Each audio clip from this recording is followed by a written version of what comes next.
പ്രകൃതിക്ഷോഭത്തെ തുടർന്ന് വീടുകളിൽ വെള്ളം കയറിയ എല്ലാ കുടുംബങ്ങൾക്കും സർക്കാർ പ്രഖ്യാപിച്ച 10,000 രൂപ ധനസഹായം ലഭ്യമാക്കുമെന്ന് റവന്യൂ മന്ത്രി എ.പി. അനിൽകുമാർ. ചങ്ങനാശ്ശേരി താലൂക്കിലെ ദുരിതാശ്വാസ ക്യാമ്പുകൾ സന്ദർശിച്ച ശേഷം മാധ്യമങ്ങളോട് സംസാരിക്കുകയായിരുന്നു അദ്ദേഹം. നാശനഷ്ടങ്ങളുടെ കണക്കെടുപ്പ് ഇന്നലത്തെ മന്ത്രിസഭാ യോഗത്തിൽ തന്നെ അതുമായി ബന്ധപ്പെട്ട ആദ്യം ലഭിച്ച കണക്കുകളൊക്കെ ഇന്നലെ മന്ത്രിസഭാ യോഗത്തിൽ അവതരിപ്പിച്ചു. അതോടൊപ്പം തന്നെ നമുക്ക് അതിനകത്ത് അല്പം സാവകാശം എടുക്കേണ്ടി വരും. കാരണം മുഴുവൻ കണക്കുകളും നമുക്ക് ലഭ്യമാകണം. പല സ്ഥലങ്ങളിൽ നിന്ന് റിപ്പോർട്ട് ചെയ്യേണ്ട സാഹചര്യമുണ്ട്.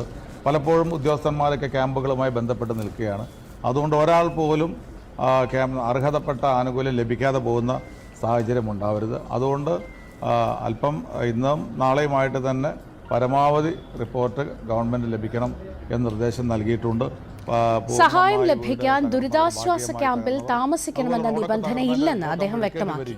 വ്യാപാര സ്ഥാപനങ്ങളിൽ വെള്ളം കയറിയവർക്കും 10,000 രൂപ ധനസഹായം നൽകാൻ സർക്കാർ തീരുമാനമുണ്ട്.